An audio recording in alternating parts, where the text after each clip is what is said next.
Hey everyone, so let's start talking about evaluating decentralized organizations. So we're moving away from our conversation on variances and budgets, and we're looking at a different area of running businesses, of managerial accounting. Okay, so decentralized organization. You guys have a bunch of notes to take to start our chapter off here. What is first a centralized organization before we start talking about what a decentralized organization? Well, let me get all this on screen here at once. There we go. A centralized organization is a business where all the decisions are made at the top level by management. It typically, it's good because somebody has like the grand scheme in mind of how they want their business to run, and everybody's on the same page, and well, I say everybody's on the same page, but everybody's on the same page as the person at the top, meaning what his wants or her wants and needs are, and all the decisions are made from there. Now that's great and all, but the problem then comes into play when you're actually running the business, the day-to-day operations. What happens if the top management is the one who makes all the decisions? Well, you'd imagine that he only has so many hours in the day, right? So that's going to come into play where decision making is slower. Your managers really aren't getting good experience because they don't get to run their areas. They're not necessarily connected to operations, so the person way at the top of the pyramid here is not necessarily well versed in what's going on at the lower levels. So with that, you wind up with some advantages and disadvantages, but more often than not, a lot of disadvantages. You see this in a lot of businesses where it started off as like one person growing it, and it got bigger and bigger, and then they don't want to let go of their management of the business, and unfortunately it's too big to manage on their own. So that's what kind of place you see that. Now let's take it along here. Let's talk about decentralized. So we'll get this a little bit down on the screen a bit. Decentralized organizations. That's really where we're focusing. A decentralized organization is one where it's almost like you've got several businesses that kind of operate underneath one larger business. So you see this a lot, right? I mean, you've got things like Taco Bell and KFC and all of those, right? They're their own businesses, but they operate under one overall header. You should probably know what the name of the company is. Is that Kraft Foods? No, probably not. Kraft Foods has like a million different lines underneath it. But the idea is that each one has its own division. And that's decisions aren't just made up at the very top. I mean, there are certainly decisions made up there, but like the day-to-day operating decisions are made on the level of the individual business. So you've got better, faster decision making. Managers become experts in their area. It's a good training ground for them because then the idea is that you give them more and more responsibility as they move up the ladder. And those managers work closely with the customers, right? The person up here is not necessarily working with the customers that are down here. Disadvantages, sometimes individual managers may make decisions that might be at odds with the overall company theme because they're doing what's best for them, not necessarily what's best for the overall company. So that comes into play at times. And you wind up sometimes with duplication of assets or expenses. Let's say you have a human resources department for every single one of these. Well, that's not really necessary. Maybe one human resources department overall would be a better fit. But maybe the companies are like, no, we must have our own human resources department. Well, if that's the case, you're going to have duplication of assets. And those types of shared services is actually something we're going to go into a bit today. All right. Hopefully you got all the notes. If not, you paused me. We're going to be talking about how we something called responsibility accounting. And this relates to this decentralized concept that we're exploring. How do we decide who's got responsibility for what manager-wise in the different types of operations? Well, we look at management by what kind of responsibility do they have. If they are a cost center, then the management has responsibility only for costs, right? So we're looking at the lowest level of management. They're responsible for the costs of running their area of the business. If you move it to a higher level manager, it might be a profit center manager. So not only are they in charge of the lower expenses and the costs, but they also might be responsible for driving revenue, meaning, they make decisions about where to sell their products or how to sell their products. And then you've got one more tier of management. And that top tier of management not only cares about the revenues and the costs, but then they say, well, what do we do with the money once it's time to invest it? Do we expand operations? Do we put it in some sort of investment, a long-term investment? What do we do with the money that we've now made in this business. Okay, so management styles wind up being split into based on their responsibilities, or managers' roles get split based on their responsibility. Or at least that's the way the chapter breaks it up.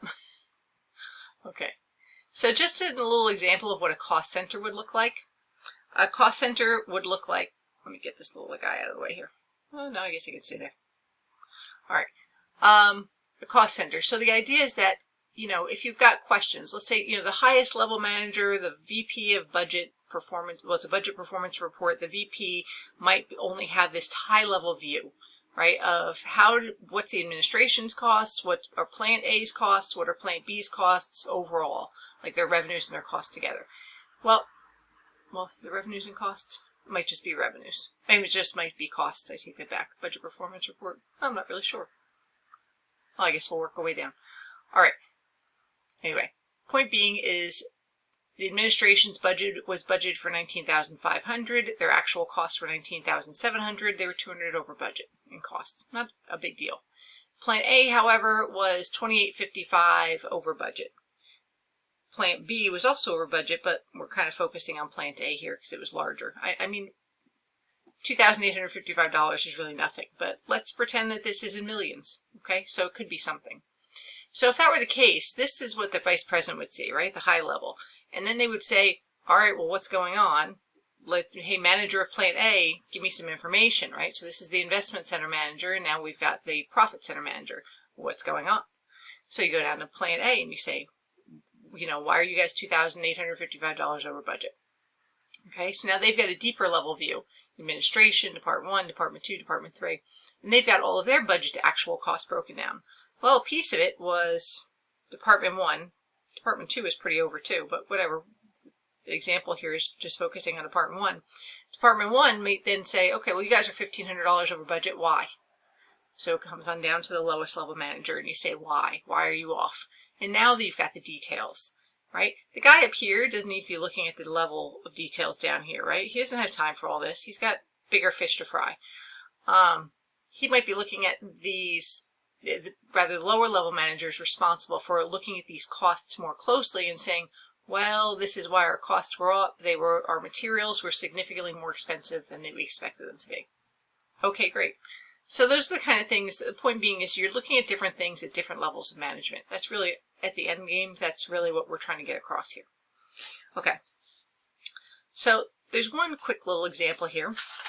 Budgetary performance for a cost center, and it's just kind of a simple little example, but the idea is that you would look at the costs together for overall. So let me get my pen, which is somewhere on this desk. All right. Just so you guys see what I'm writing on. Have you ever seen? I'm writing on a black screen, so you have to forgive my terrible handwriting because I'm trying to guess where I'm writing. It's not as easy as it looks. All right, if it looked easy to you at all, anyway.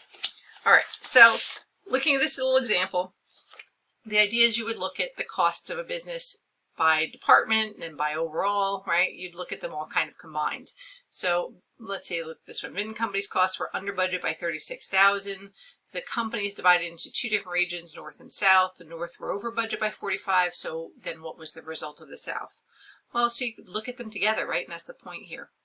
You have the North, and the North, what they say, was $45,000 over budget. Over budget tends to be a negative, right? Over.